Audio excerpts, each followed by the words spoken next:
let us begin the First Nevadans International Speech Contest. Our first speaker today, Jimmy Winters, The Scale. The Scale, Jimmy Winters.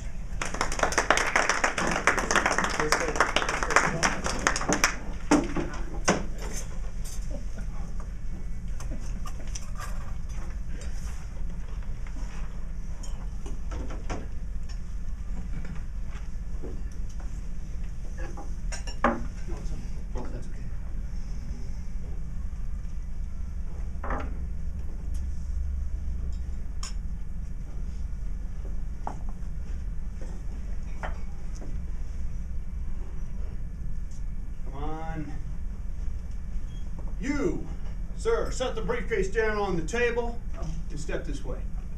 Me? What'd I do? Sir, you've been chosen for the airport's enhanced screening. No, this cannot be. I have rights, right? I have a Fifth or a Fourth Amendment right. I think I remember it. It says something like, it is the right of the people to be secure in their persons, in their houses, papers, and effects, against unreasonable search and seizure, shall not be violated. No warrant shall issue, but upon probable cause. Sir, I know what the Fourth Amendment says. It does not apply here. We are exempt. Exempt? When did that happen? Ladies and gentlemen, fellow Toastmasters and guests, I want to take you back. The time is 1971. A man walks into the Portland airport, buys a one-way ticket to Seattle, Washington. The man, by all accounts, is very handsome. He's wearing a suit, a tie, and carrying with him an attaché case. He says his name is Dan Cooper. And until this point in American history, no passengers are screened before they get on an airplane. But Dan Cooper is about to change all of that. What we know is that sometime after takeoff, Dan Cooper reaches into his pocket and pulls out a note, hands it to the stewardess. The note says, I have a bomb. I want $200,000. I want 2 sets of parachutes, and when this plane lands in Seattle, I want it refueled. No funny business, or I will do the job. When the plane lands in Seattle, all of his demands are met. The plane leaves Seattle and heads for Reno, Nevada. Sometime between here and there, Dan Cooper goes to the back of the plane. He straps $200,000 to his chest, a parachute onto his back, lowers the aft stairwell of the Boeing 747, and he jumps.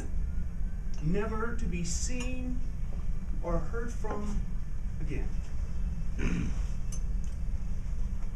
This event, this single event, is the linchpin for today's modern airport security.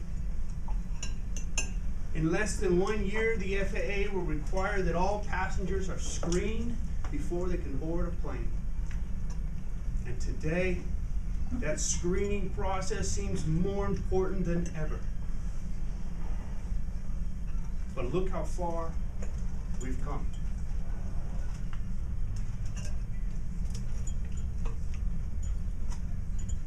In a free society, we're always trying to find a balance on that scale. The scale on one end is going to have your liberties and your privacy. But on that other side is our safety and our security. As a free society, we're always trying to find that balance between those two.